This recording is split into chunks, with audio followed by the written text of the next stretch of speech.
And so what we're going to do, we have some 90 minutes to spend together, and we will have a look at what's Make. So to clarify what Mahendra just mentioned, to make sure that we all understand what we're speaking about, I will also tell you what are the possibility, the job opportunities for future experts in business process automation. I will show you a couple of examples, live demo, and most importantly, we will build together your first automation, your first scenario. We will do that all together. And finally, if you find this technology interesting, if you want to learn more, I'll definitely tell you where you can find more resources and what is the learning path that you can proceed with us. So let's start. What's Make? So originally Make is a Czech company, European company. It was a startup that a couple of years ago was acquired by a much bigger company, Celonis, which is a leader in process mining. I know that Mahendra is very familiar with Celonis, so I guess your students as well. So today we are a part of Celonis, but we still keep our name, our brand, because we're an independent unit within this company. So that's why we call ourselves Make, while legally we are Celonis. Make is a visual automation platform, so no code, even low code automation platform, iPaaS, integration platform as a service. So I'll mention this later on just to distinguish between two technology that sometimes people mix, which is RPA, Robotic Process Automation, and iPaaS, integration platform as a service. I'll speak about this later on. Our company today has over 1 million users worldwide. We have customers practically in every country in the world. And as you can see here, the technology is very universal. You can use it in any industry. So that's why it's so powerful, because it's not something that you can use only in fintech or only in automotive. You can really use it in any industry and in any type of business. And its success is due to several factors, but the most important one is the 2000 plus connector that you can see on this slide. We'll speak about it later, but it means 2000 plus applications that are ready to be used in our platform, that are built in. So you can just pick your application, connect it to another application or another system, and start automating without any technical knowledge. It's visual. We will see that in a moment.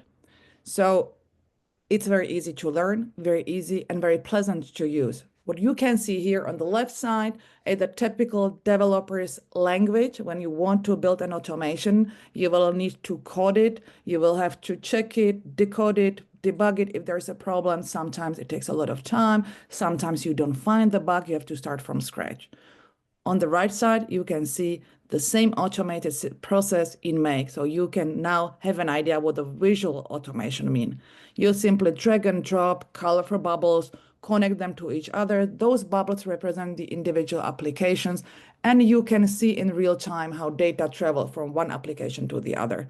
So as I said, you don't need any technical skills, any technical education background whatsoever, and everybody really can learn to use it. And depending on your motivation, your needs, and of course, your skills as well, you can build something very simple to something very, very complex using this easy visual technology.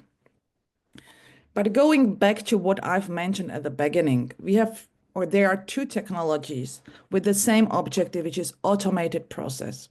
One is robotic process automation, which is an older technology, and we have iPaaS, integration platform as a service, which is a newer one. Many times people don't really understand what the difference is. To put it very easy, RPA mimics our behavior. So it works on the user interface or on your laptop. Imagine you have a button in the left corner. So you have to create a bot and tell it, go to the left corner and click on this button.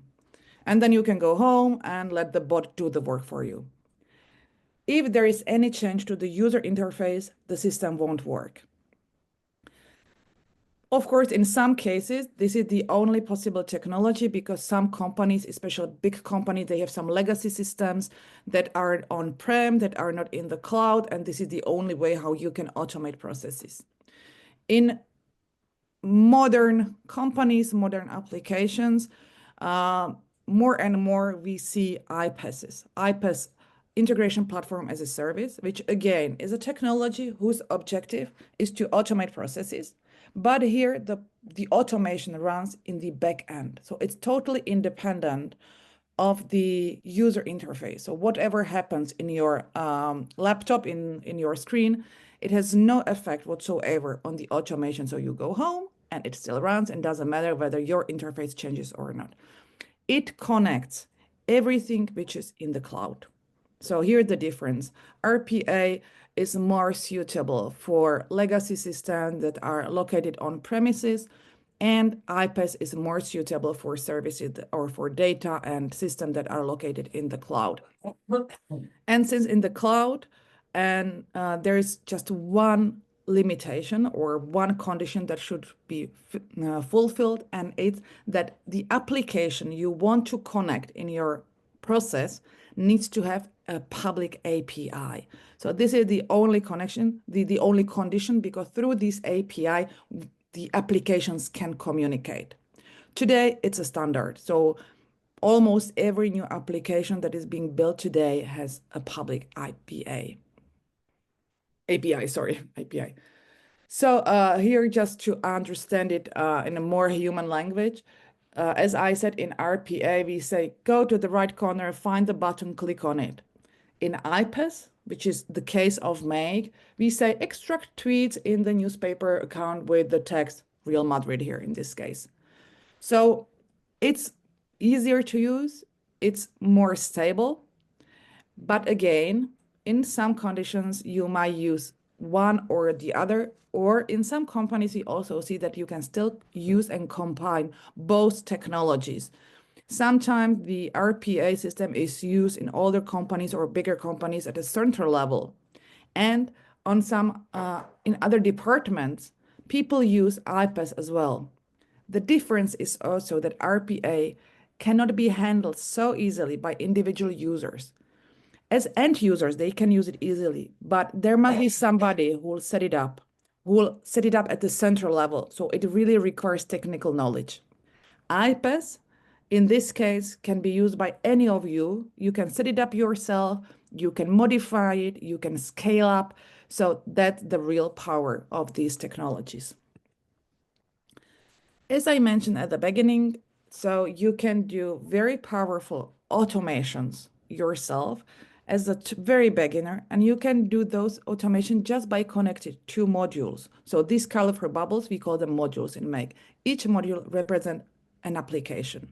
So in this case, just to give you an idea, you can connect, for example, a form with a template, and it will generate automatically new documents. If you do this manually every day, so it will really save you a lot of work.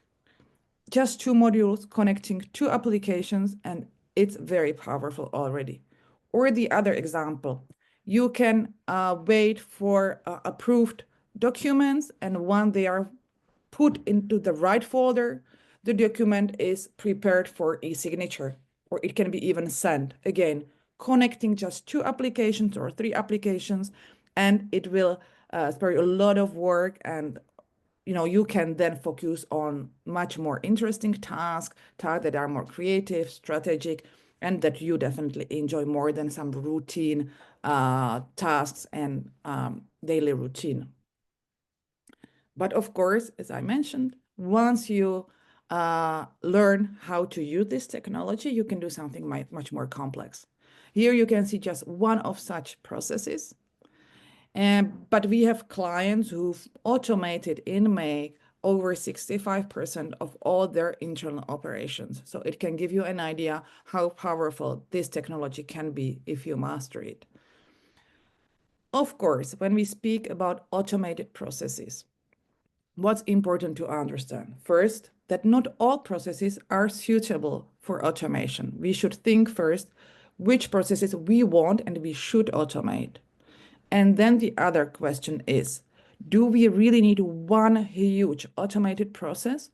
Or maybe is it a better idea to have a series of smaller automated workflows, a sequence of them with some human intervention?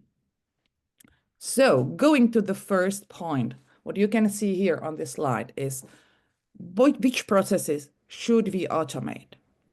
So definitely those processes that are predictable, that are repetitive, that are standardized. It means that they follow certain set of rules.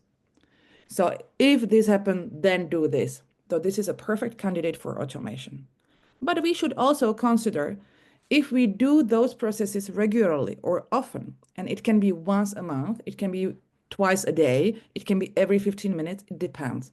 But probably if you do this process only once a year and it takes half an hour, it won't probably be the best candidate for automation because setting up the automation might consume more time than doing the process itself. But if you do this process every month, so you can calculate 12 times 30 minutes, it may already be a good candidate for automation because if you set up the automation once, then you forget about it and the technology will do that for you. On the other hand, which processes should not be automated? Definitely processes that are highly variable. So there are many variables that change, that need to be considered, that require actually human intervention. So we are able to evaluate several factors, and they may be also subjective. Imagine that you're hiring a new member to your team. So we can send the job description and publish it on job marketplace that can be done automatically. We can generate the job description from a template automatically. We can receive and classify and store the CVs and the applications received automatically.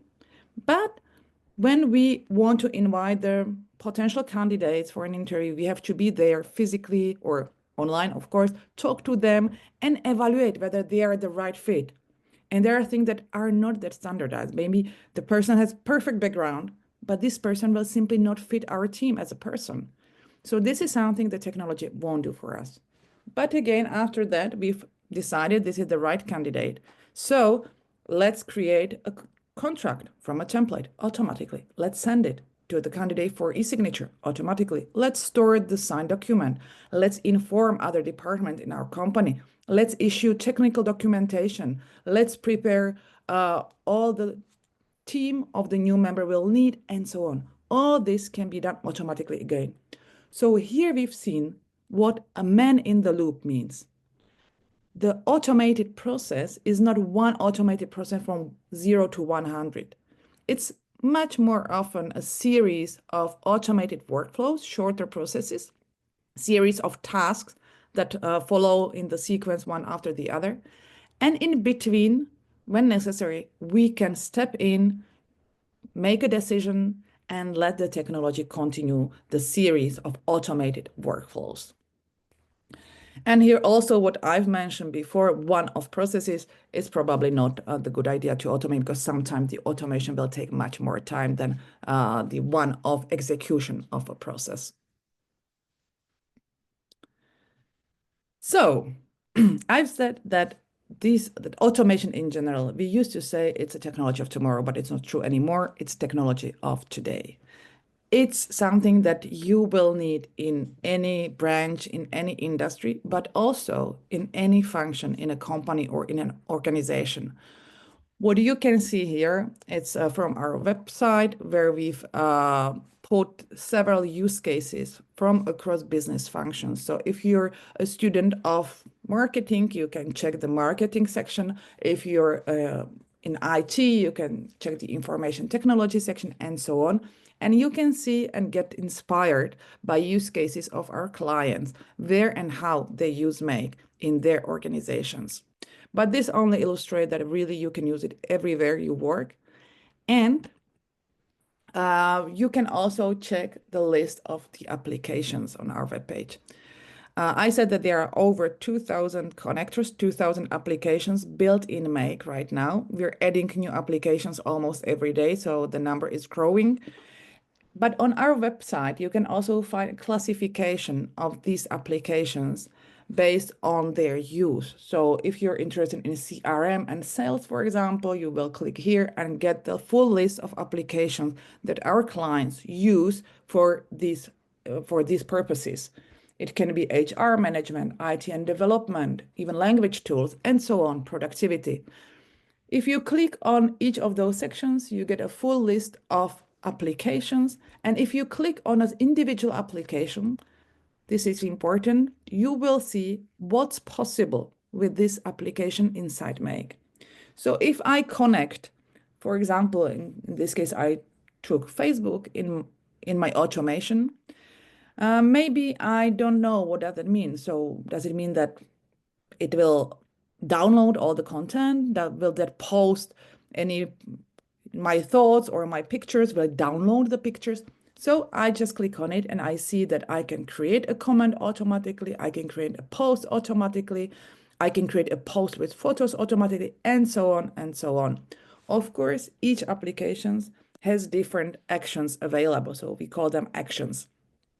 It depends on the software owner, of course. And I've said that it's very powerful. You can use it everywhere, in every function in a company, in every industry. And of course, what should be interesting for you is where can you use it in your future? And it's quite interesting if you check LinkedIn, for example, or other job marketplace and search for positions that say no code, low code, make, automation, you will find actually quite interesting vacancies, and there are more and more popping up every day. 2 years ago, many of those positions did not exist. Many of those jobs did not exist. And today we see positions like business automation specialist, business automation analyst, product builder, no code, low code developer, and so on. And these positions actually are created all around the world. When you read the job description, these jobs are pretty interesting. And you did not need to spend 5 years at university studying no code tools. You may have your expertise in your field and become no code workflow developer, for example. Or you want to stay in your field of expertise, which is perfect, but you will be much more efficient as a marketeer or as a salesperson,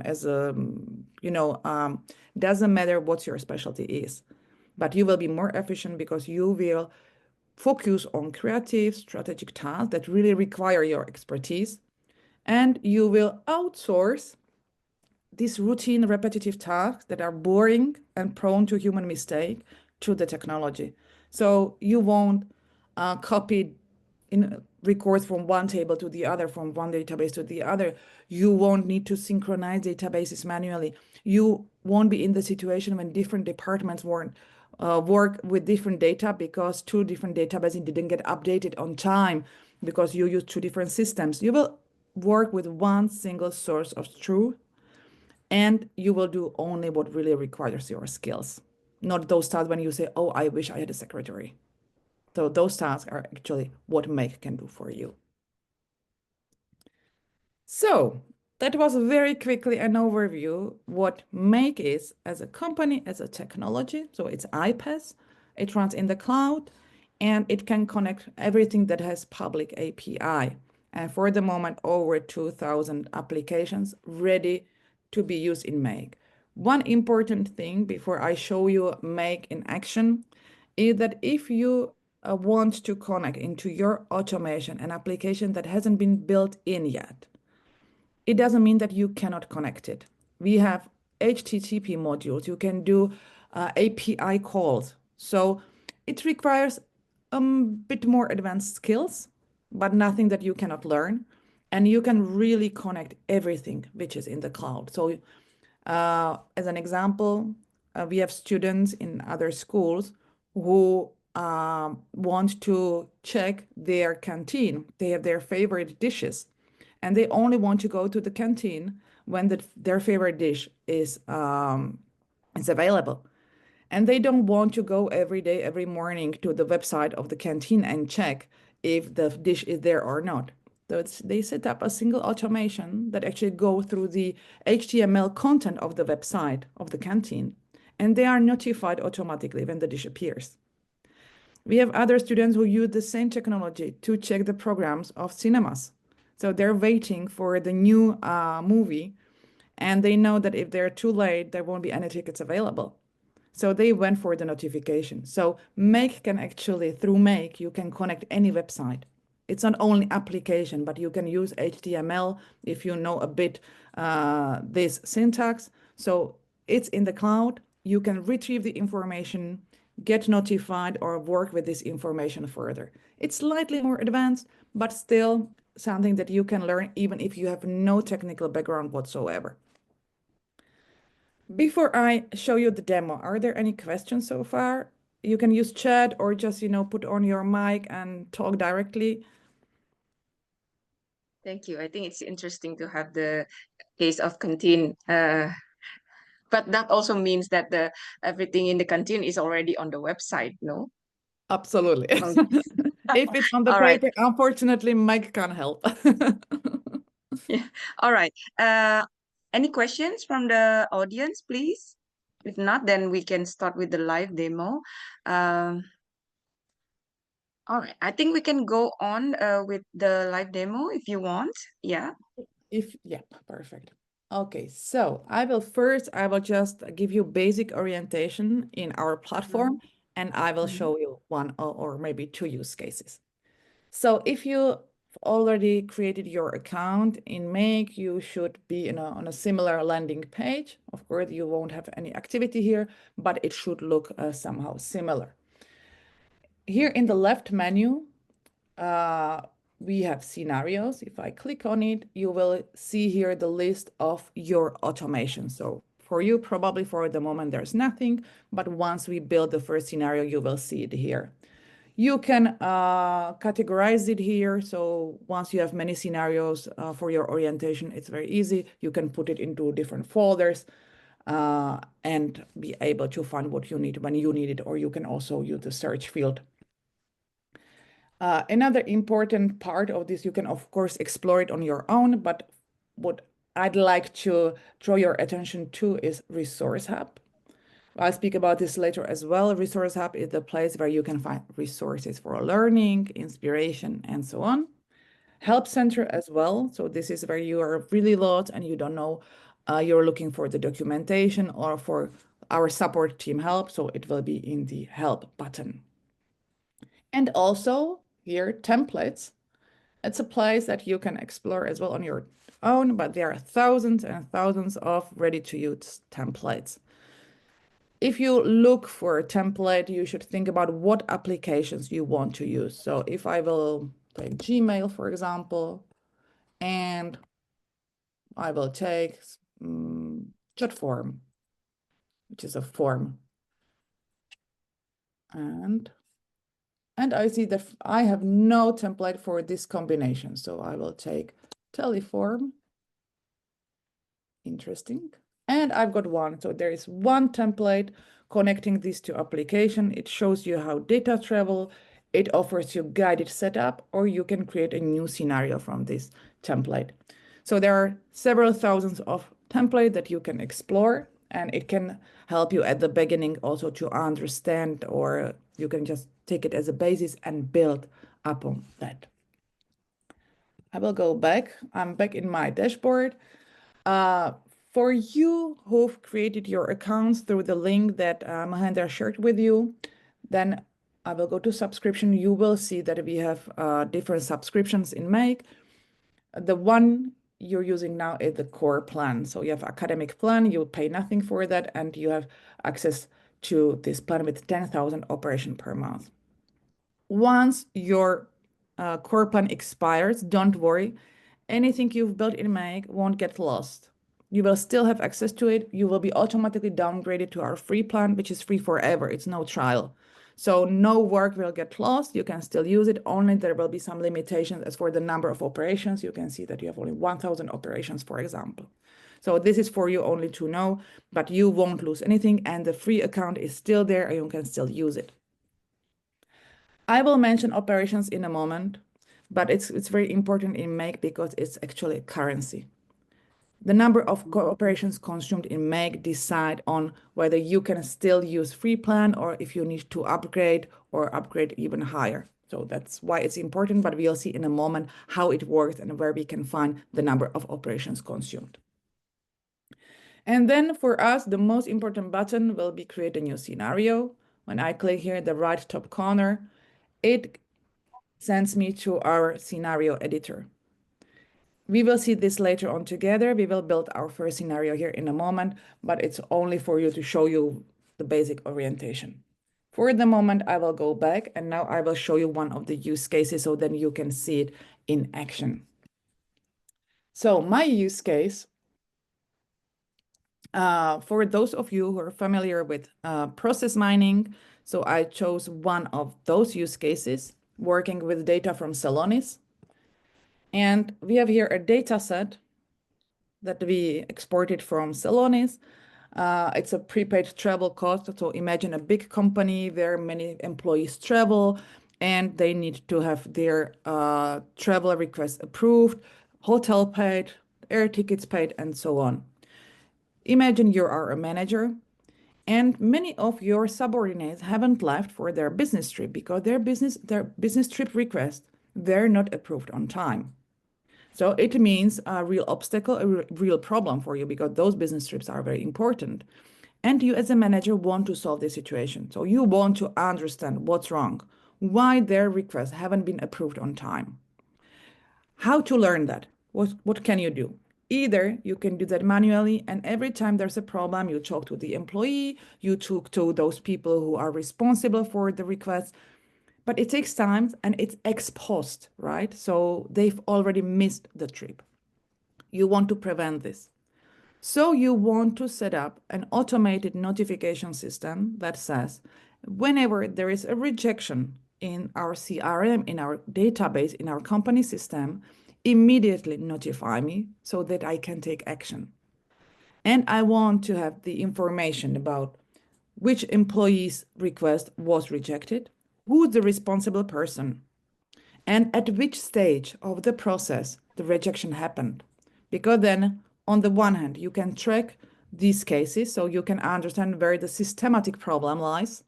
And on the other hand, you know who the person you need to talk to make sure your subordinate can leave on time. So of course, what you can see here in this table, it's anonymized. So we have no names, no emails, but you can imagine how many records there are, how complex this data set is. What you as a manager are interested in is this, which is the V column, which says at which stage the request is, if it was submitted by employee, approved by supervisor, if it was if the payment is approved, and so on. So here we have the stages of the approval process. And here in the Y column, we see the responsible person. So in the normal world, we would have here names and emails, but here, since anonymized, we only see the function. I've put here in yellow two records that we will use as illustration of the situation. So here we see that a permit was approved by we don't know who. So there's a problem in the system because we don't know who's responsible. So in case you want to solve this problem, in case this request was rejected, you don't know who to speak to. So you would need to investigate first why there is no name. In the second case here, you know that it's approved by a supervisor, you know the name of the supervisor. So in case there is any problem, you can talk directly to this person. Then, because you are the manager, you want to understand where the problem in your system is. So you want to track the cases of rejection. So you have your little database. In my case, I'm using Google Sheets, but your little table where you say, okay, on today, tomorrow, any date, this rejection happened, which request it was, who's the responsible person, at which stage, and the next steps, any notes. So because you want to improve the overall process, right? So you need to understand it and get as much information as possible. So this is what you need at the manager: access to the CRM and your little table to track those cases. And make. And in make, such a process will look like this. So at the beginning, I have my CRM. As we said, whenever there is this rejection event, the automation is launched and a notification is sent by email. In my case, again, it could be any messaging service, any push notification, whatever you decide. In my case, I used Gmail. Once I received the notification, my little table was updated. So I don't need to do that manually. I don't need to write, okay, this case happened on this date. So it's automatically filled in my little table. And then if there is the responsible person, if the responsible person is noun, I will, sorry, it is here, if the person is noun. So a new slot is booked in my calendar and that person is invited for a meeting. Because I don't want to waste time, we will do that tomorrow, so the day after. So immediately I invite that person for a talk and we find a solution. In case there is no responsible person, so I will put it into my to-do list because I'm very busy and I can easily forget. So I will put it on my to-do list that I have to investigate this urgently to find out who's responsible and what happened. So this is the process. It looks like this in Make. And now let's have a look in real time, how much time it takes. Well, we can first think how much time this would take if you did it manually. So only to going through the database, it would take ages. Looking for who's responsible, sending manually email, inviting for a call, manually updating your little table, it would take ages. Now let's have a look how much time it can take when we do that automatically. And to do that, I will just separate my tables. So here we go.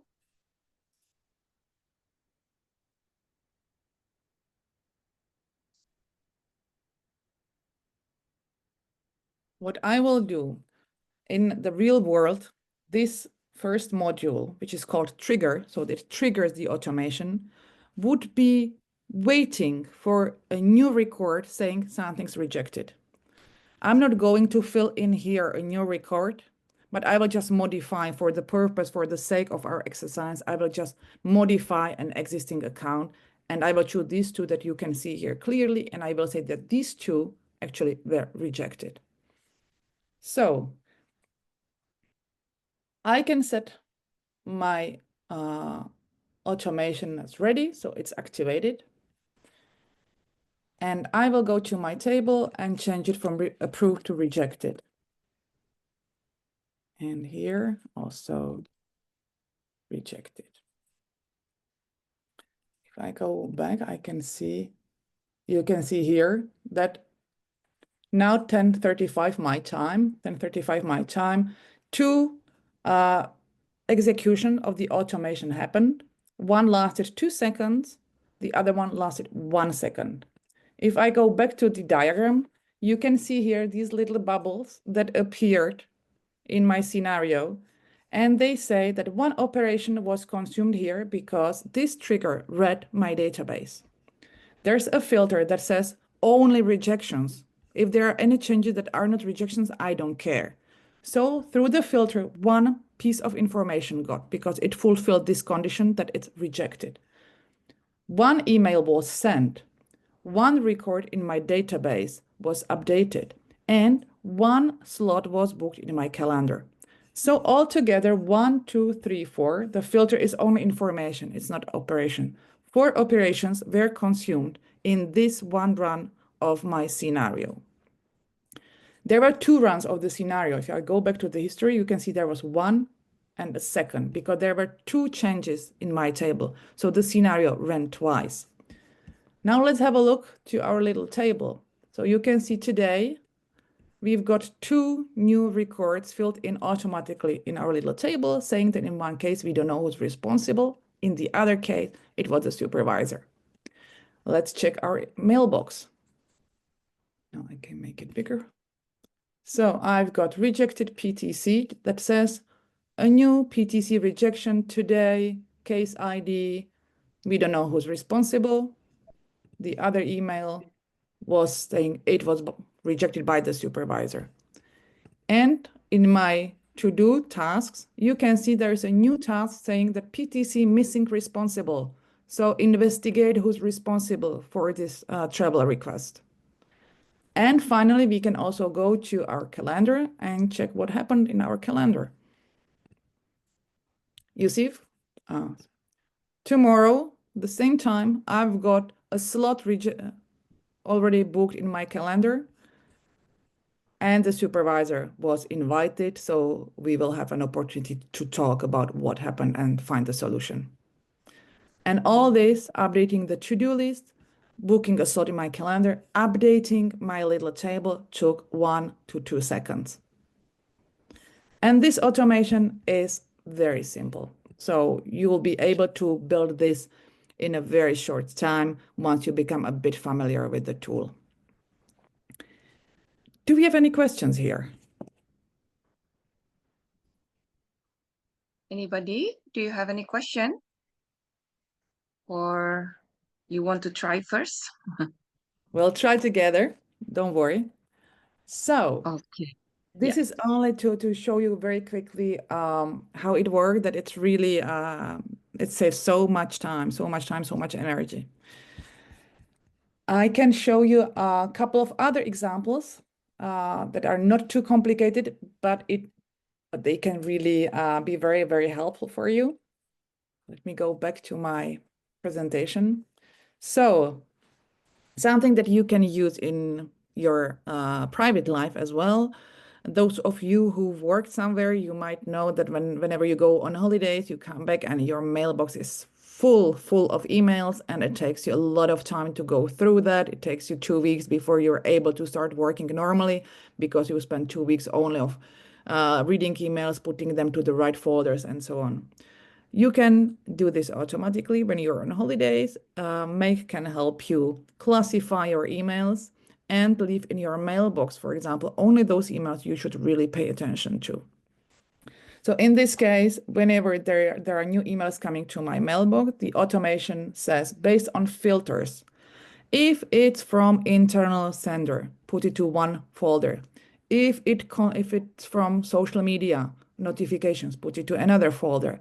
If it's from, I don't know, a specific name, I know that I don't need to care about, put it to somewhere else. Then if it's external, leave it where it is, because this is probably priority for me depending on my position. So this is something I want to read first when I come from holidays. Or we can enhance it. We can use AI, and there are many AI tools in Make integrated already. And you can use AI, for example, to read that email and decide whether it contains, in my case, this is what I use, a deadline.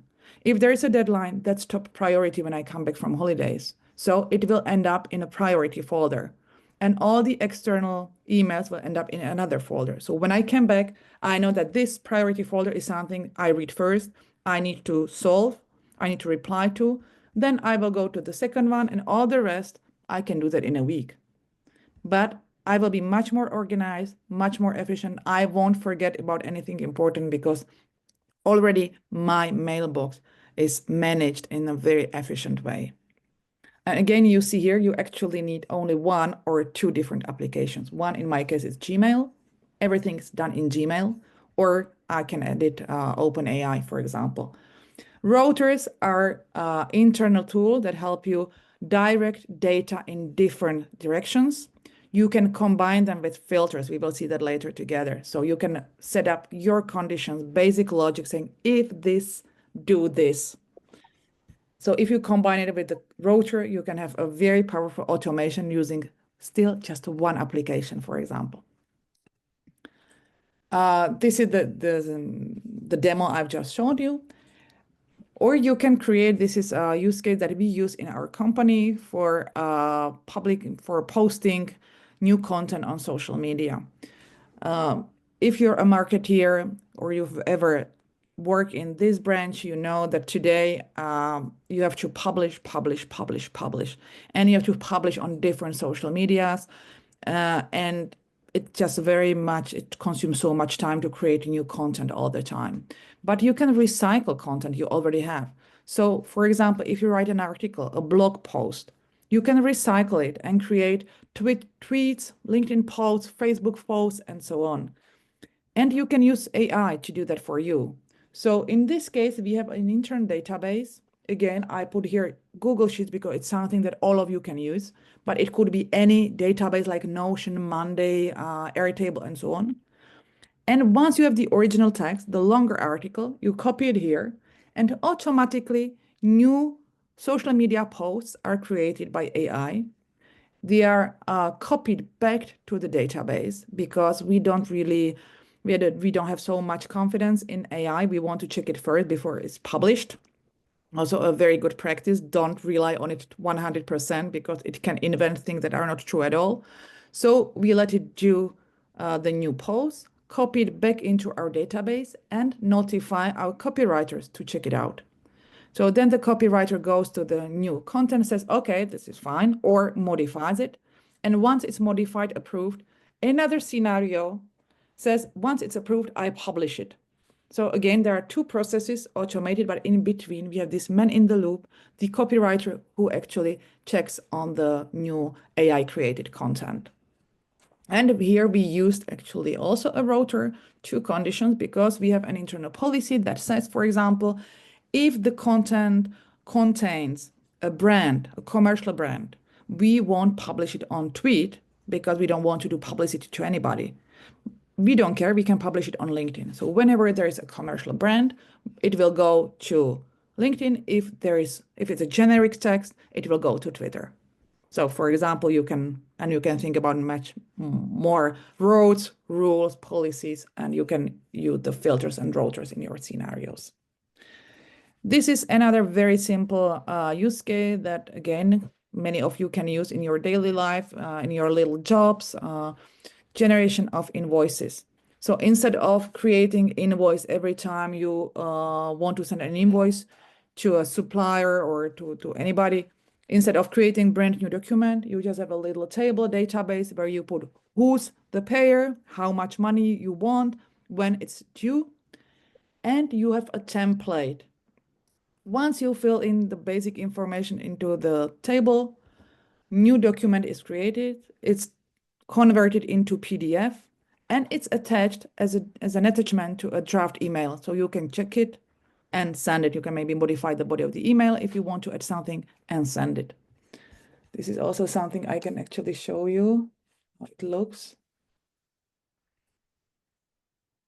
So you can have such a little table like this, just saying, invoice to a company, number, what you're invoicing for, date, some item. So you only fill in such a little table. And in the end, I can show you actually how it works. So well, I can go back in time. So I will go back in time in my table. So we can run the automation can start from now on, but we can also go backwards. So when we build our automation today, we can still use it with older data. So I will use here one of those invoices filled in. I will run it once. And here you see that now it's reading the table. Now it's creating a document from the template. Now it's converting it into PDF. Now it got stored in my Google Drive. And now attachment was added into an email draft. If I go to my email in my draft, so I have invoice number 121 due on, well, it's older. And you can see that in the attachment, I've got an invoice. And the invoice says Enterprise B, the price you need, and pay 900. If I go back to my table, we can see Enterprise B, 900. So again, very easy automation, just very linear, no routers, no filters, nothing. And if you issue invoices every day, every week, every month, this can save you a lot of work. Even if you invoice, like have two supplier, two people every month, already this is a great time saving. Okay, let's go back. Jana, Yes. before you continue, You showed a very nice example of email management. Now, I think in Indonesia, it's very much more like a WhatsApp management. Is it possible? With WhatsApp, there's one limitation. You need to have a business account. So sometimes there are limitations that are imposed by the software owner. And sometimes in free software, they don't have this API access we mentioned. So sometimes they Yeah. keep it So, for the okay. business or paid services. In the case of WhatsApp, unless there is some change, but I don't think that has changed since I checked that the last time, the possibility you can do a lot of things with WhatsApp, but you need to have Mm. the business account. But say, for example, if we download it and put it in a text, then it's possible? If you download it to text, no, I don't Yeah, understand. yeah. No, sometimes we have this kind of in email. It's very easy to see when it's coming first, which email is coming first. Like sometimes in chat, uh, the oldest one get buried because you have the new coming, and so it's like how to make it more organized. But I can understand because it's a privacy concern as well. Yeah, so it's just a business account that is probably possible. Yeah, if it's business account, definitely there are many, many possibilities. And again, we can actually always, when you have these concerns, you can go to our website, Mm-hmm. make.com. We can check it together. We have here solutions, sorry, apps. What's in Make? Apps. I Mm-hmm. apps. I look for WhatsApp. So, and now Yeah, we have business WhatsApp clouds and Business yeah. Cloud, for example, and I Mm-hmm. hear what's possible. So, um, Mm-hmm. send, Okay. All right. send a message, upload a media, watch events, trigger when a new message is received. So, whenever there's a new message received, you will be something else. Then you decide what the next step is. All right. Okay. Okay. So you can always check this, even what's able message. We have some more. So you can check this way the applications that you're interested in. In some cases, Mm. there's no problem. Like for example, I always use for these demo purposes G Suite because the Google applications are all available. They are free, and with your free accounts, you can do a lot. Actually, Mm. Google Sheets is the most frequently used application in Make by our users. You can do so much with simple Google Sheets. Mm-hmm. Some with some software, with some applications like Facebook, for example, the same. You need to have business account to be able to use Facebook in Make or in Okay. automation. It's not only in Make probably, but just to get access to their API. So it's a part of the business package of such applications. Okay. All right. Again, it's always worth to check it because sometimes also the software owners change their conditions. So something that was true a year ago might have changed since. And today maybe you have access, and 1 year ago it was not possible. So again, we are even not able to keep this information up to date on the website ourselves because we would be forced to check 2,000 applications every day if there's something new. So Mm-hmm. Mm-hmm. Okay. okay, any more questions? Any other questions, please? Mm, Arya Bima, would you like to Oh state your yeah, question? please. Hello, excuse me. Can I ask some questions? Absolutely. Okay, let me introduce myself. My name is Arya Bima, and I wanna ask about. Still confused how to start to creating the process and how to start to learning to about using Make. Can you Okay. explain that about that? Thank you. Yeah. Actually, this is what we're going to do right now together. So we will now start the very process, build your first scenario all together. And the next step, Mhm. I will tell you where you can find more resources and learn more. So if All there's right. no more questions, this is the right moment to start with that. So please go to your Make account. Is there anybody who hasn't got access to Make yet? Mhm. Oh, I think probably some haven't got, but mostly should already have. Okay, in this, if there's somebody, so just quickly let me copy just the original link, and I will copy it into email so that everybody can log in.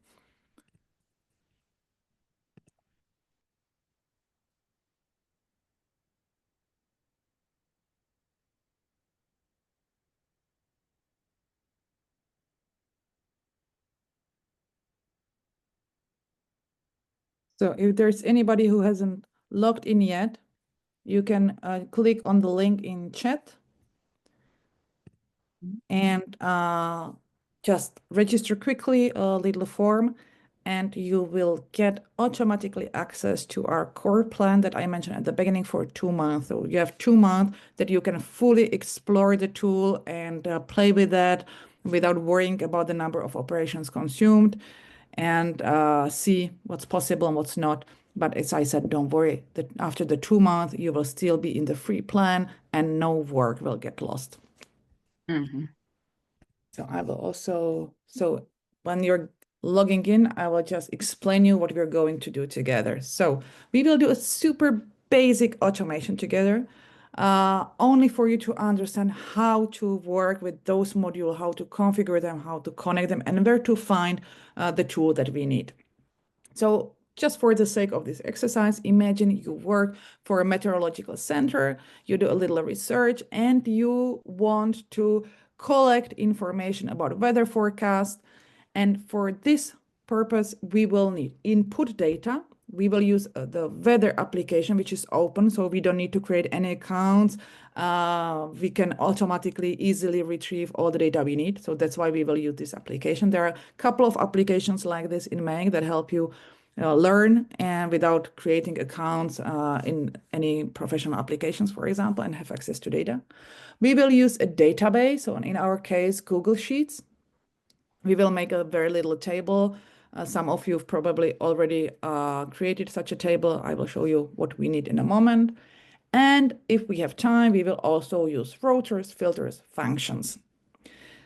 The use case is we will check the forecast for the next 2 weeks in your place, and we will look for some unusual phenomena. So maybe temperatures that are too high for the season or temperatures that are too low for the season. So we will learn how to retrieve information automatically and copy the information into your database. And then we will try to filter the data and so on. So this is the little table that you will need, a little table with only 4 headers: date, maximum temperature, minimum temperature, and status. So please create also this little table with 4 headers, because this is where we will copy the data from the application. So this is also the content, it will be empty. This is just an example. So we only need the 4 headers: date, maximum temperature, minimum temperature, and status.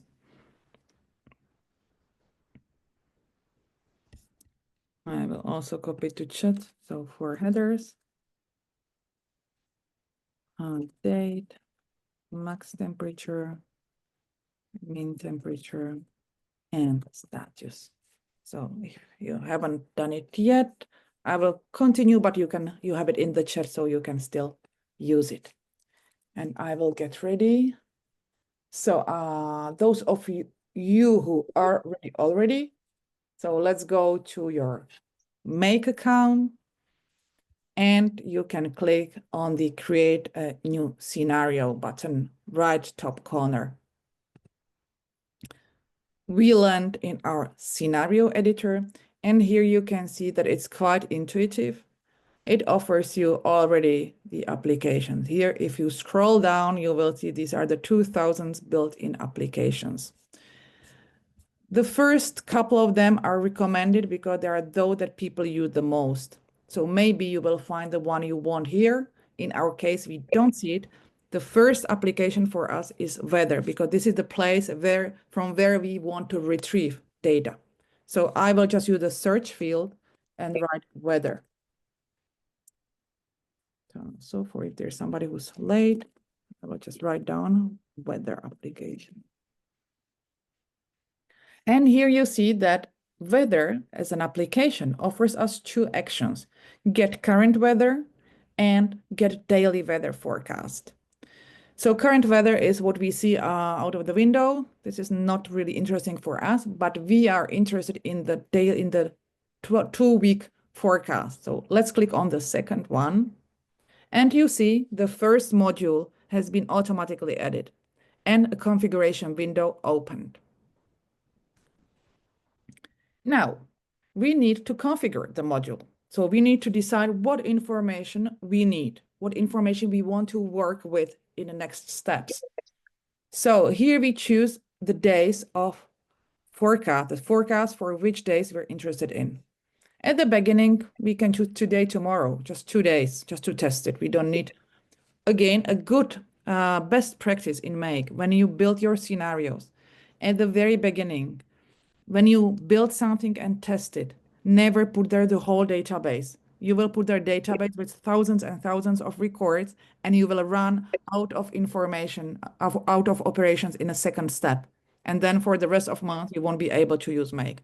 So first test it with 1-2 records. If it works, then you can think what to do afterwards. So for this reason, I've used here only 2 days. We'll test it.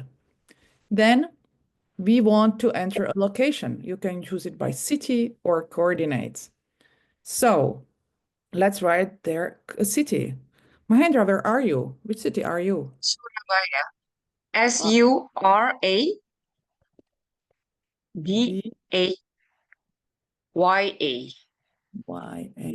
Uh-huh. And it will be Indonesia, right? So let's see if it works. So we've put city, we've put the name of the city, and you see that here we have these descriptions are bold. When it's bold, it needs to be filled in. We have here a little asterisk as well, but in many cases there won't be any asterisk, but it will be only bold. Sometimes it's not bold, then it's optional, but what's bold needs to be filled in. I say, okay. Surabaya, yeah, it's okay. Yeah, that's correct. Yeah.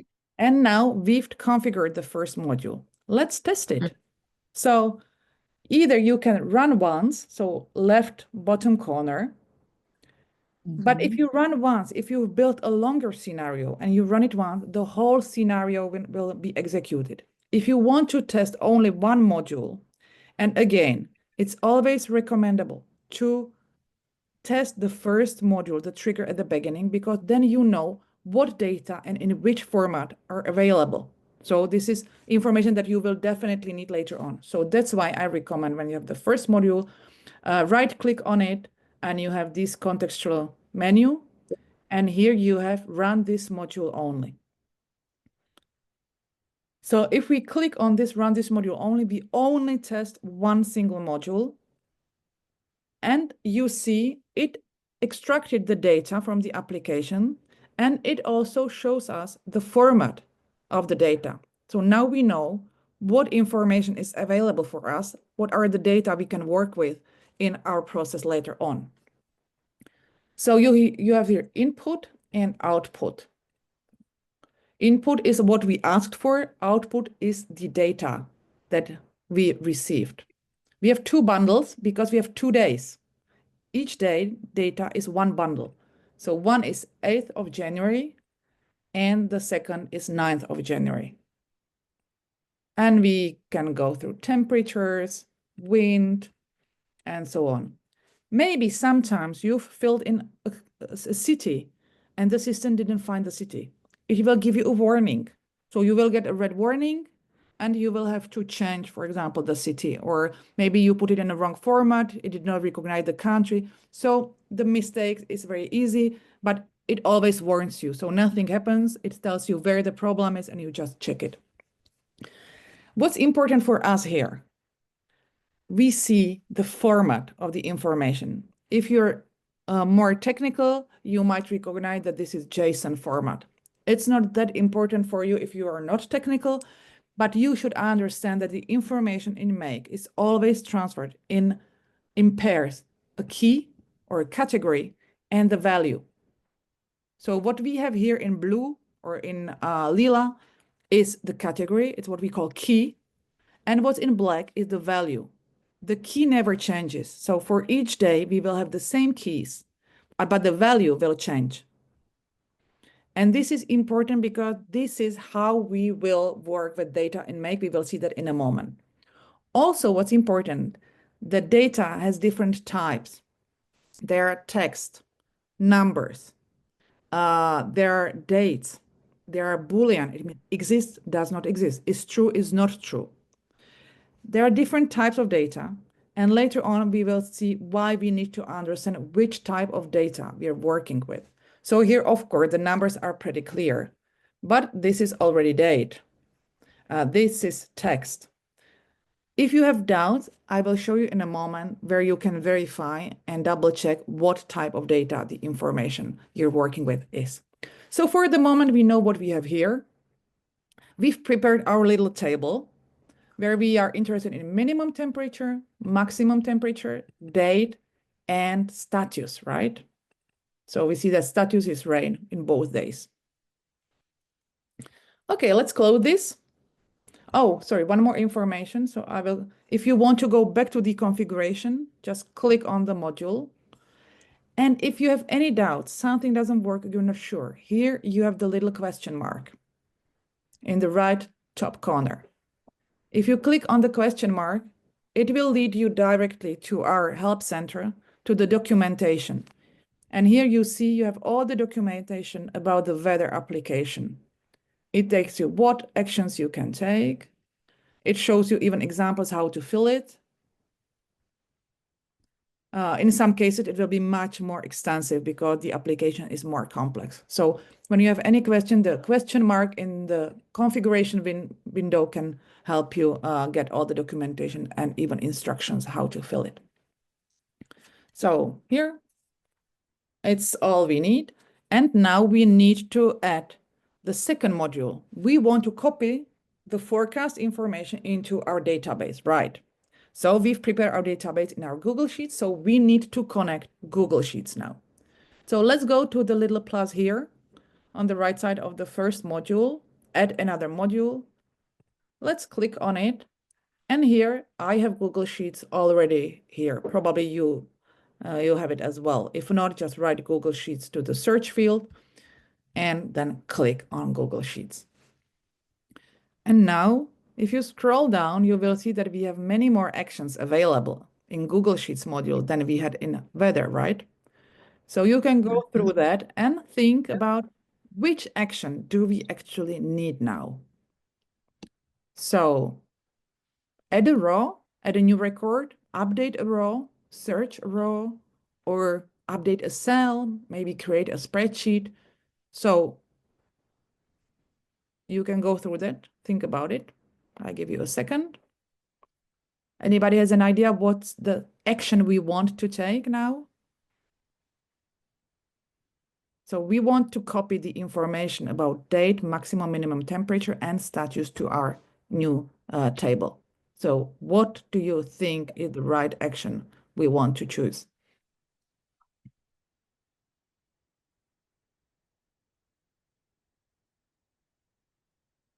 I believe it's the bulk at rows. It's add a row. Add this one. Thank you. So because we will add a row for each forecast. So we will put there one by one. Now we need to, you see connection, it's bold, we have to fill it. Connection means we always need, except for weather and few similar applications that are open, we always need to connect the module in Make to our account. So Make is perfectly safe, privacy friendly. It doesn't mean that when you create a scenario, anybody can access your email or your Google Sheet or any other application. You have to authorize it. You have to authorize that your scenario can have access to your data. And for this, we always first need to create connection. In my case, I already have here several connections. In your case, this is empty and you need to add a new one. So you will click on add. Here, you should choose a name.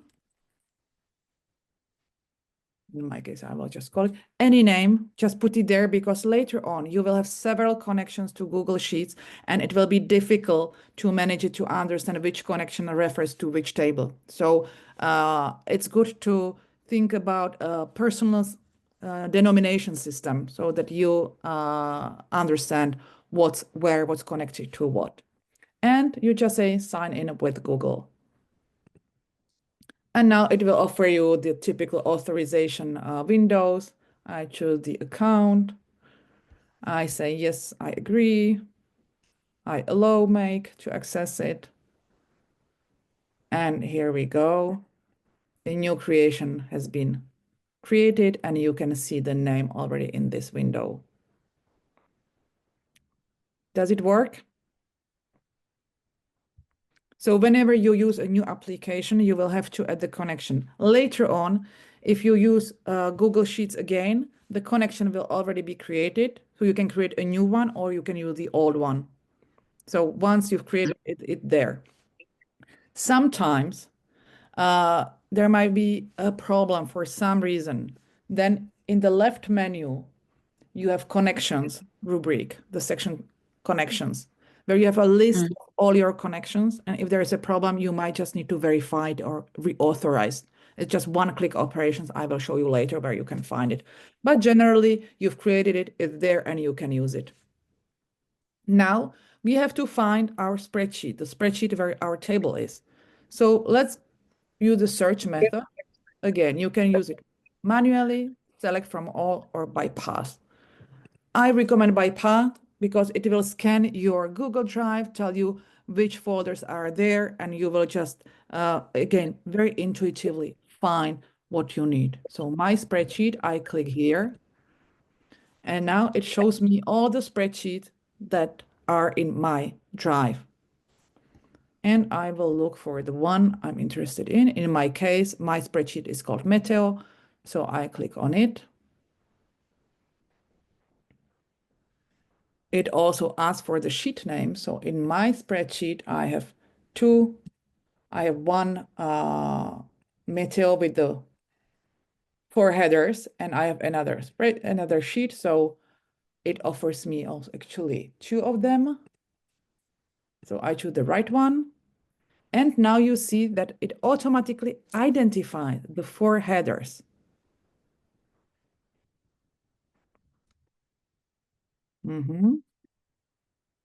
So everybody's there? Does it work for all of you? Yes, yes. Perfect. And now here we go to how to transfer the data from one module, from one application to the other. This is what we call mapping. So we map data from one application to the other.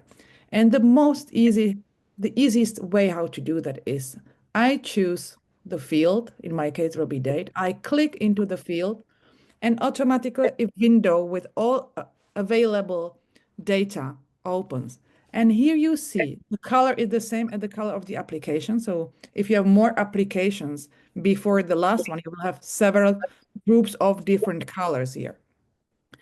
And you just find what you're interested in. Here you see in orange, these are the keys that we mentioned at the beginning, right? In gray, these are the values. But we are interested only in the keys because the key is a dynamic field. So it means that tomorrow the value will be different. After tomorrow, the value will be different again. So we want to copy their key, and depending on the date, the value will change. So I find the date, and if you only hover the mouse over it, you can see in the broken brackets, date, right? So here it's the date, and this is the type of the data. So maybe you think it's a number. No, here you see it's date. When I hover over temperature, you see number.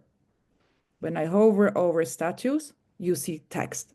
So if you have any doubts about the type of data, you just hover over these categories, over these keys, and in the broken brackets, you will see what type of data it is. So I just click on date and it gets mapped. It's mapped automatically in this field. So we can do the same for the remaining fields. So now we're looking for maximum temperature. So I just click on maximum temperature. I will click on minimum temperature here and status. So my status is here, and that's it. When I've done this, I can save it. Or now we've mapped dynamic fields. So we will only transfer the information, the value of those keys. But in all these fields in Make, we can always combine also, not only, we don't need to use only dynamic fields. We can also use static text. So text that will always be the same. So maybe I can write here, the status is, so it means that the outcome will always contain this static text. It will never change, but the value of this field will change. So we can test it this way.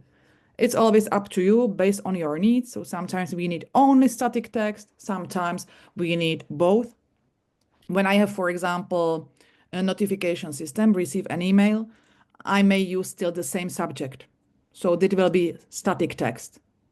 Or maybe I want to put there the static text and the date that will be dynamic. So I can combine it. When you say hello, you can put there the name. It can be dynamic field. So in all the mass emails, it will look personalized because the name of the addressee will change every time. So there are always possibilities to combine both static and dynamic text. So I say okay. And now we can test it. Before we test it, let's save it. Here we have the little diskette, the little icon on the bottom, save. Always save your work. And we'll also do one more thing. We'll give our first scenario, because now you've already built your first scenario. We will give it a name. So here at the top, again, if you don't give it your name, it will be automatically named based on the applications involved.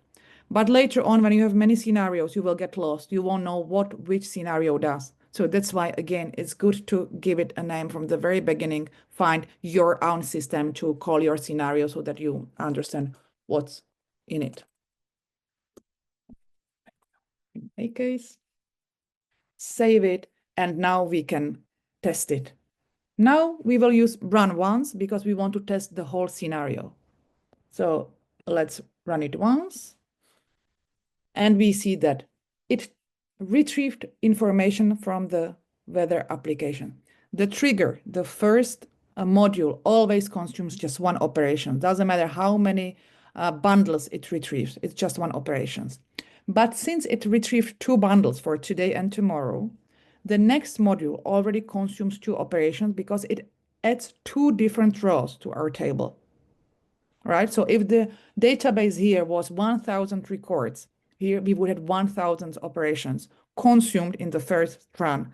And this is why I told you, be careful about this. When you test something, test it only with one record, and only when it works, then you can add more. So let's have a look what happened in our table.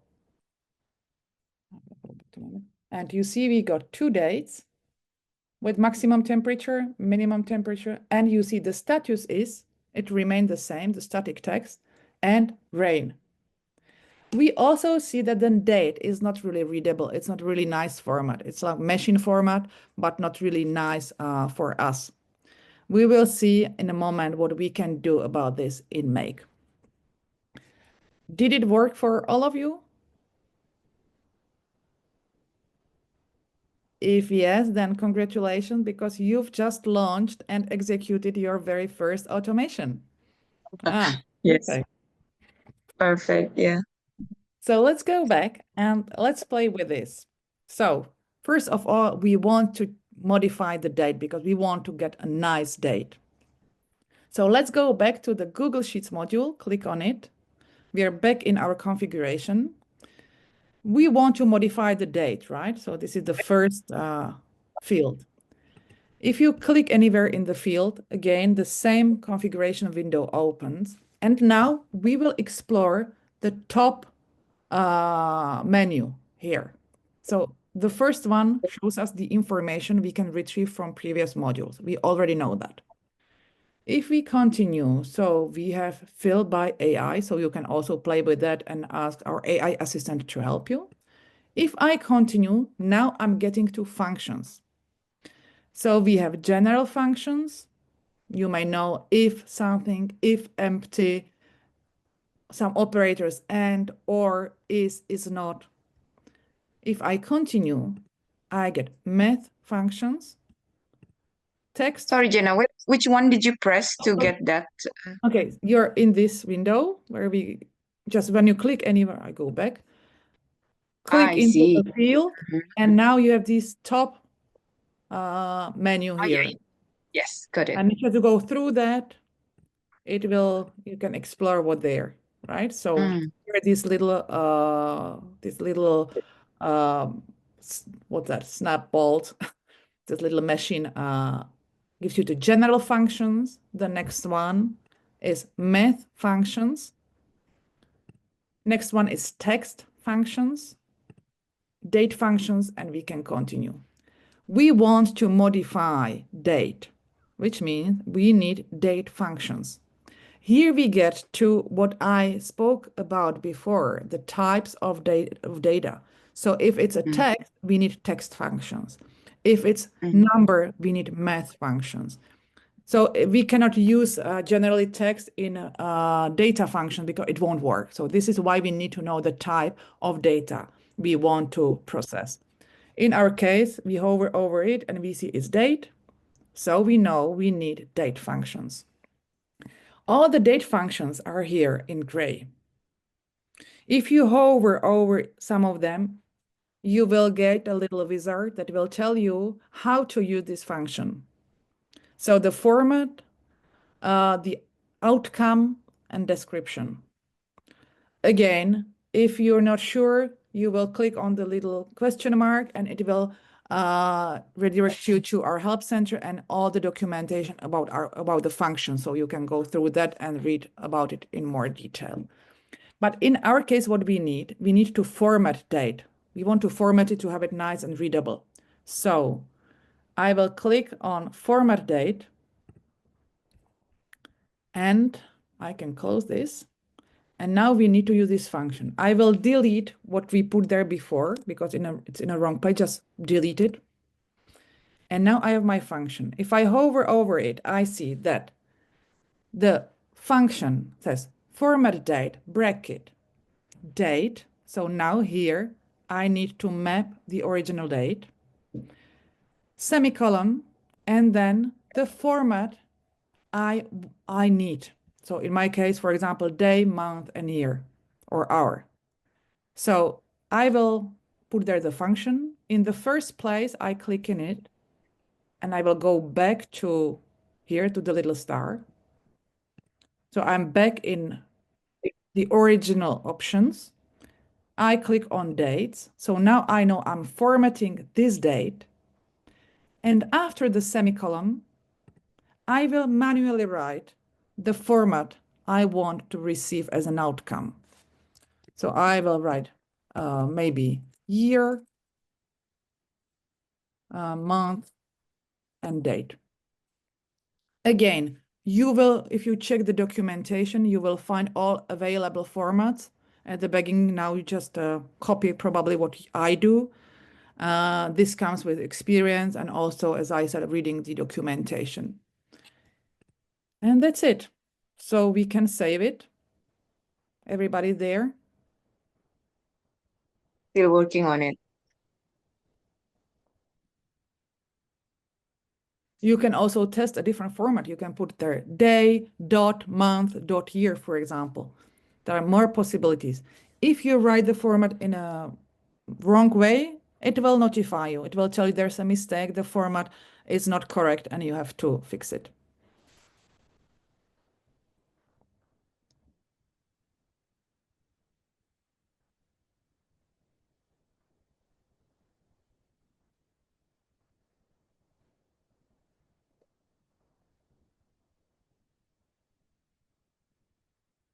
So, Okay. Yeah. are we there? Anybody? Any problem?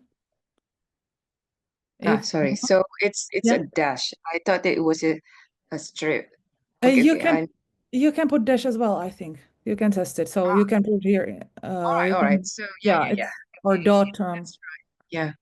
This is the format that you define actually. What's important here? Mm, Y, M, and D, that so that the system recognize the date, the mm. month, and the year. But the format is up to us. So All right. we can play with that.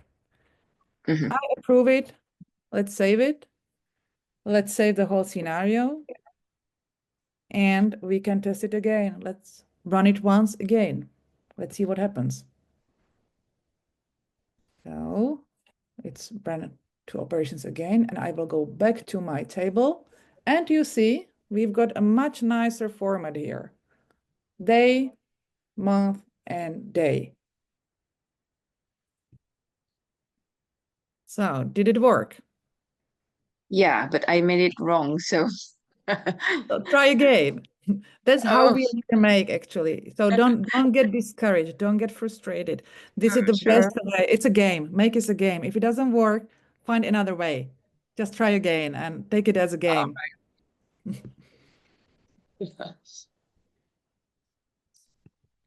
So I'm gonna think with this. I will go. Ah, so it's just y. So I have y. Then Yeah, it's yeah. wrong. Yeah, you see, Ah, and so this is how you learn, and the next time you will know already. So this is how we all learn.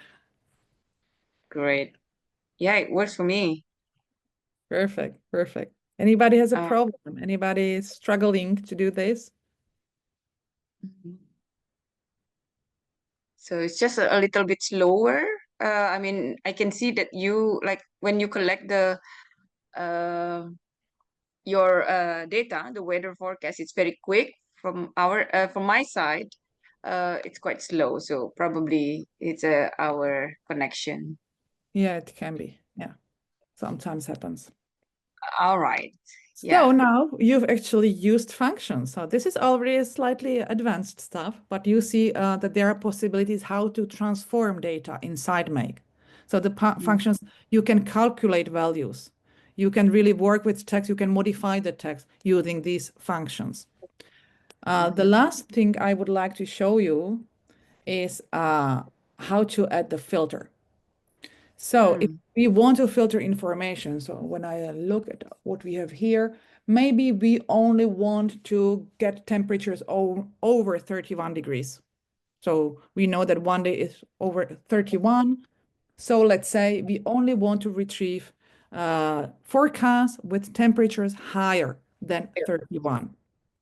So the condition is give me temperature, the dates or forecasts of days when the maximum temperature is higher than 31.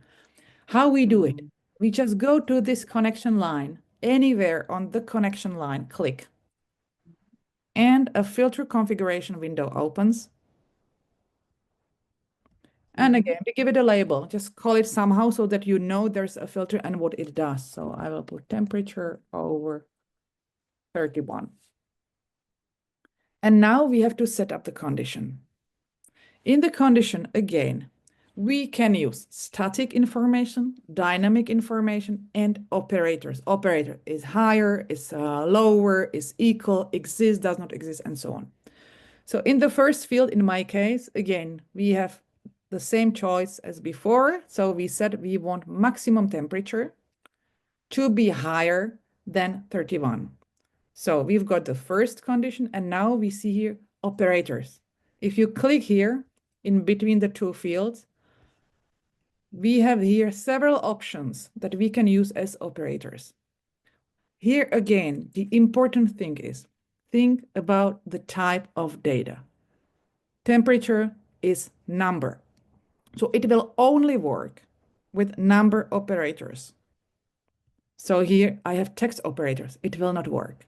So I'll scroll down and here we go. We have number operators and number operators is what I need. So, and I want is greater than, right? So I click on greater than. Numeric operators, greater than. And in the second field, I could either choose something, but I want simply 31. So I write 31. So my condition says maximum temperature must be greater than 31, and we are using numeric operators.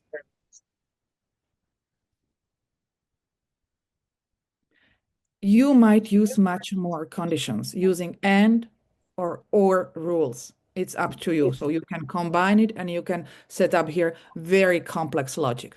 For us, for the moment, we will use this simple condition. Once we've configured this way, we'll say, okay, we save it, and let's test it again, run once.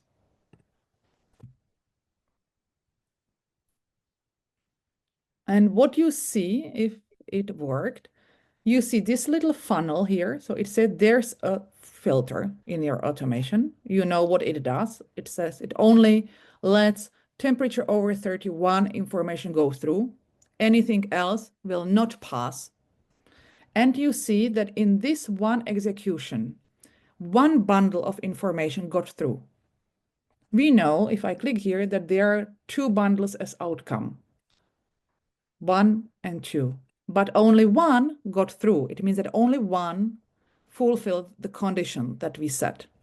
And thus we got only one new record in our table. If I go back to the table, I see here the new row that was added. You see maximum temperature 31, but the second one with 29 didn't get through.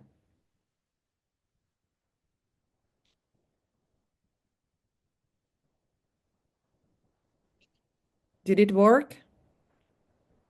I think I accidentally delete my connection, so I need to redo it again.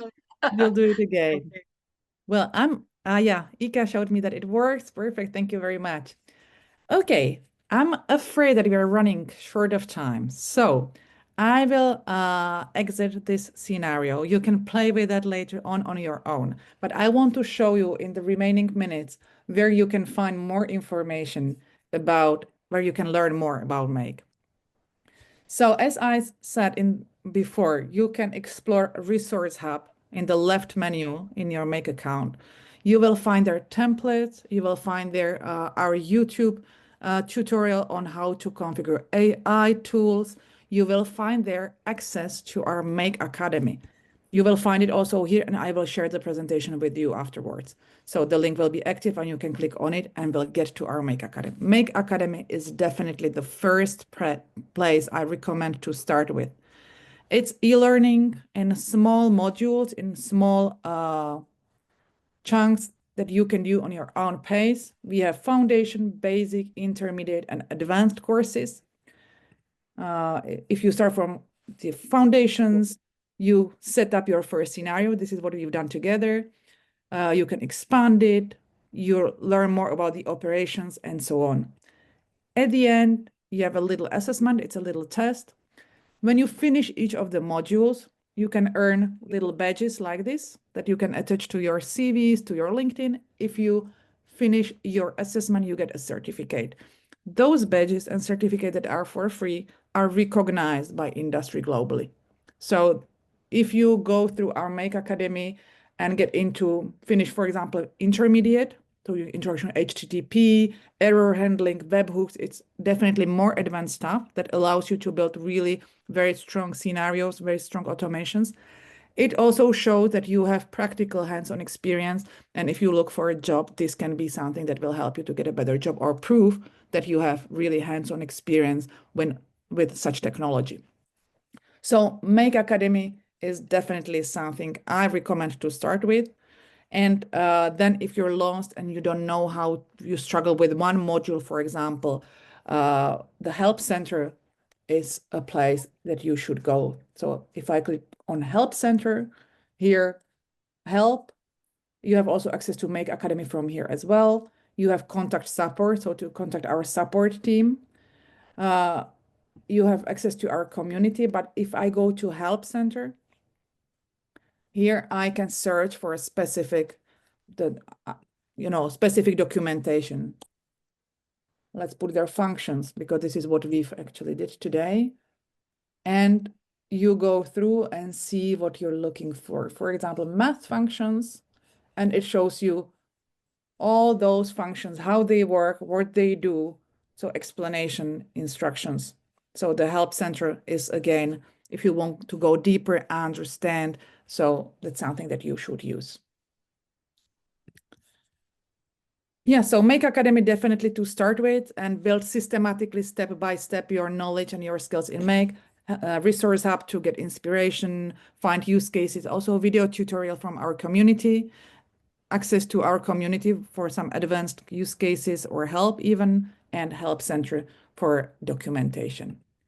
And finally, if you go through our Make Academy, learn to use Make and really become a fan of no-code automation, maybe you want to use your knowledge and skills in the real world.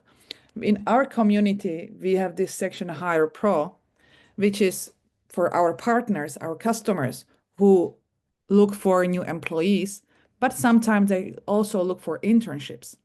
And also some of our ex-students who learned Make in Make Academy put here a little ad saying, I've just finished level 3 of Make Academy, I'd like to practice. And a company can say, yeah, I'm looking for an intern. So this is another place that might be of your interest in the future. So sorry for not sticking to the time allowed, but hopefully you allow me No, a it's couple of fine. minutes more. Thank you so much. It's very useful. And do you still have time for a question or? Absolutely, I do. All right. Okay. Anybody would like to have any questions before Jenna have to leave? Okay, Tiffany, can you please ask your question? Okay, thank you for the opportunity. Um, you said earlier that there's a case when we could do an automation to a canteen site, which I assume the site could be accessed by public. Is it true? Yes, sure. So my question is, can we do an automation to a personalized site, which is based on our account? For example, to our academic information system. Yes, certainly you can. Let me show you. I will go home. So when you're in your scenario, you should look for this HTTP module. Mm. Through this HTTP module, you will make either OAuth request or API key request or a simple request. So this is how you will get connected to the web page or to the website, and you will then need to go through the HTML syntax to identify the piece of information you're interested in. So again, it's slightly more advanced, but I don't know if you know HTML, if you're more technical, I don't know your background, if you're, so no need to speak about this. If not, again, if you go through Make Academy at the beginning of the advanced level, you learn how to do this. Did I answer your question, Tiffany? Yeah, thank you. You're welcome. Thank you, Tiffany. And Dito, can you please ask your question? Okay, hello. I have two questions here. So I just log in and I try to make a simple way, and there's something interesting here. So we can use templates for scenario and creation process. Can we combine one template to another? Can you please repeat the two actions that you wanted to? So I'm trying to make some scenario here. So there's some option about some scenario that we made. So there's some template. Can we combine one template to another? Oh yeah, you can. You can. Actually, what you can do, I could go to template. I will take one. I will choose create new scenario from a template. It will automatically be copied into my scenario editor. I will give it a name. I will save it. I will go back to the templates. I can choose another module. another scenario. I will do exactly the same. It's a second scenario in this case. I save it again. What I can do now, I can copy scenarios in between them. I just use Shift and, sorry, no, not Shift. What is it? It's Shift, yeah, Shift. Take it into the block. I copy it, copy modules, and I can go back to my scenarios, find the last one that I added, which was probably this one, I'm sure. And Control V, and now I can connect them. I connected only, I drag and drop. An important part here, the first module, the trigger, always has this little either clock or little flash. The clock means that we need to schedule the scenario. This is what we do here at the bottom. And we choose if it's once a day, every 15 minutes, every minute, once a month, a specific day of the month, for example, we schedule it. When the module has this little flash, it's an instant trigger. So it triggers when an event happens. And this module with this little, the trigger with the flash or clock needs to be the first module in a scenario always. So I cannot connect it here, it doesn't work, but I can move the trigger to another module and then I can connect. Oh, I cannot connect it here because webhook cannot be in the middle. So sorry, I will have to move it. So some modules like webhooks can only be at the beginning. But I can connect these. I cannot because it was originally, oh, sorry. Now I know why, because some modules are only the first one. So watch new rows is only trigger. Some modules, some actions are only those that trigger the scenario at the beginning. So watching something is the first module. I could connect anything else. So I will disconnect this. I will delete this module. Delete anyway. Now I can connect it. Just drag and it automatically attaches. But the first module, sometimes the first module can be an action or a trigger. If it's an action, you can connect it. If it is only a trigger, so something that starts the automation, you cannot connect it. So it needs to be at the beginning. But if it's something more complex, you can definitely, or you can copy a part of a scenario and attach it. Did I answer your question? Yeah. So we can connect the two template, but we have to consider that there's some trigger that we have to Exactly. do. Exactly. Okay, I have one more question. So I'm facing some issue here. So I make some scenario. Can I share my screen? Oh, I'll let you share just a second. Yeah. Stop sharing mine. And Okay. Okay, thank you. so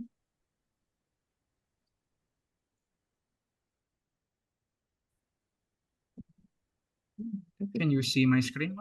no, I'm It's still loading. Yeah. oh, I do not see Yeah. now. So I'm facing some issue here because when I want to create some book rentals from a form and it's a new entry, Just a it's an update. second. I still no, I still don't see your screen. I can see it already. So there's some problem in my. Everybody see that? Only. Tiffany, can you see Dito's screen?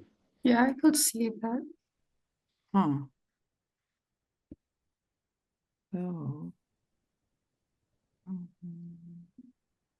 Can you try again, Dito? Okay. This is weird.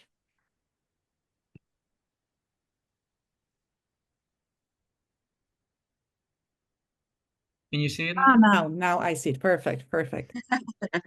Yeah. Okay. I'm facing some issue here because when I want to create some book rentals from a form, it trigger to watch a new rows, and each new entry gets an update into the calendar. So, Yeah. however, my problem is that when I put some new rows here in my form, uh, everything I put in here, everything starts and at 12 o'clock. Mm-hmm. So I want to make some here, Heru. It's supposed to be at 2 a.m. here. The Mm-hmm. duration of Heru is just 2 hours. How Yeah. to how to change it from the Yeah. calendar? Can you answer my question? Yes, yes, yes. Okay. So if you open your calendar, so the yes, can you open the calendar, the configuration window? You were there right now? Okay. No, no, no. So, sorry, the module calendar. In the make, Yeah, in the Make. module, Oh, the configuration. Yeah, there. And we are interested in the start date and end date and duration. So if you go lower, can you scroll down? Okay. So in the duration, there the format should be, you should read the wizards, the instructions you have always below the field. It can help you. I think that here you have the format hour and minute, and I'm not sure if you go to the duration, if you just hover over the duration field. Uh-huh. And here, yeah, exactly. It's text. hmm. So now you see that you have actually, and this is very important. Here we said we have two different data types. In Google Mm, Sheets, you write date, but it doesn't mean that it's date. It's still text. So we would need to use a function here to convert the text into date format, and then it would understand it. So now what happened? It was not able to read the information because in reality it's text. It's not time information.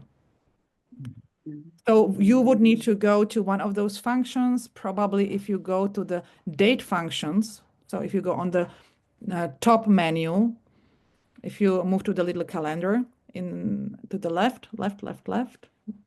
No, no, no, no. Go back.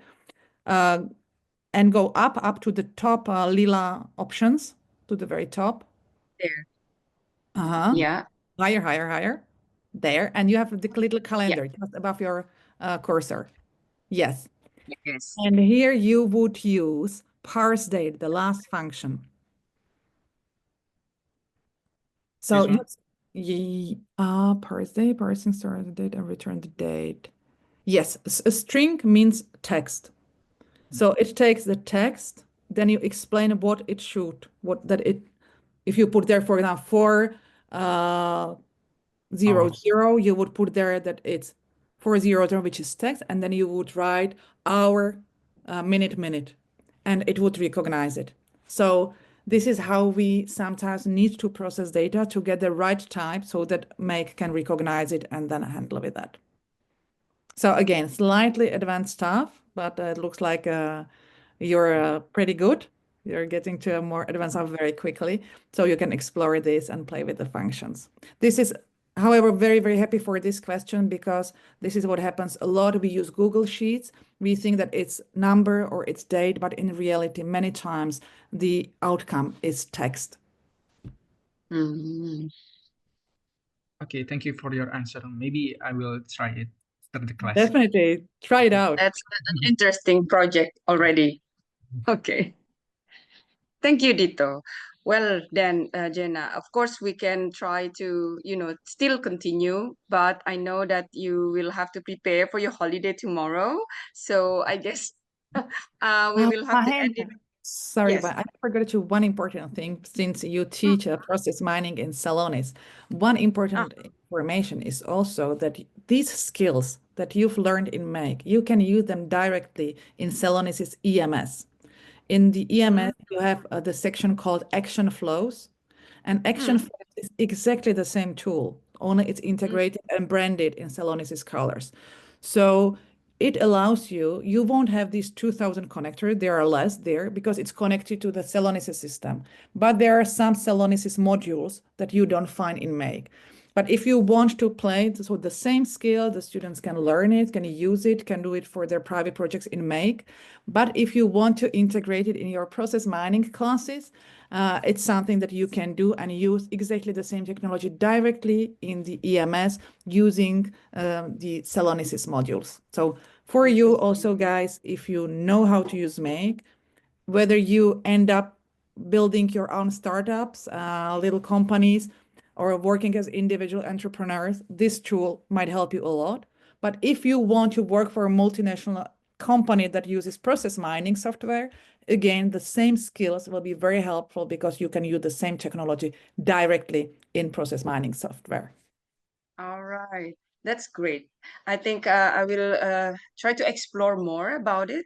So certainly for myself, I already think about things that I can try to learn to do. So thank you so much. And for just give you a little bit of appreciation. I know it's not much, but thank you so much, Jenna, for spending the time with us. And I will send this certificate to you. It's Oh, been beautiful. very, Thank very you very much. thank you so much. And I hope that more of them will explore the Make Academic Alliance. And Definitely. certainly in our lab, Dito already presented the project that I will show to them. So we have this lab that people can use, but sometimes more people using it. So we need to have a booking, some kind of thing. So this is You can something that we automate it. yeah, that's what we're trying to do. Actually, that's our first project. Thank you again. And from You're all of us most here, welcome. have a wonderful break. And I'll keep you updated on our Perfect. students. So, lastly, can Dito please take a picture for us? Okay. Can everybody turn on the camera? Did I get the. So, yeah, this is better. Yeah. I think they are a bit shy because this is holiday time. So, most of them are I know, I can the imagine. camera ready. Okay. Hello, Ika. Are you doing okay there? Ika is in Ghent in Belgium, so closer to you. Ah, All right. Okay. Okay. I think ah, Guys, slowly. hard. on three. Buddy smile. On three. One, two, three. Cheese. Thank you. Amazing. Thank you very Thank you much. so And much. Once I Thank you again. will so share much. the Sorry. presentation also with you so you can share it with the students. And Thank you so much. Thank you. Bye-bye. bye-bye. Yeah. Okay. Untuk yang hari ini sudah hadir dan ikut, sudah bisa mengisi presensi untuk mendapatkan sertifikatnya. Nah, seperti yang saya sebutkan tadi, sebetulnya masih ada kelanjutannya. Kita mau mencoba untuk menawarkan beberapa proyek gitu ya. Bisa dianggap sebagai semacam magang kecil-kecilan di Lab SE, tetapi proyeknya nanti akan saya define dan akan informasikan melalui Tiffany. Terima kasih semuanya. Selamat sore. Selamat Sorry, sore, Dok. Bu Mai. Makasih. Terima Selamat kasih. sore juga, Bu. Terima Terima kasih, kasih. Bu Mai. Ya, Makasih, selamat Mama. liburan. Ya.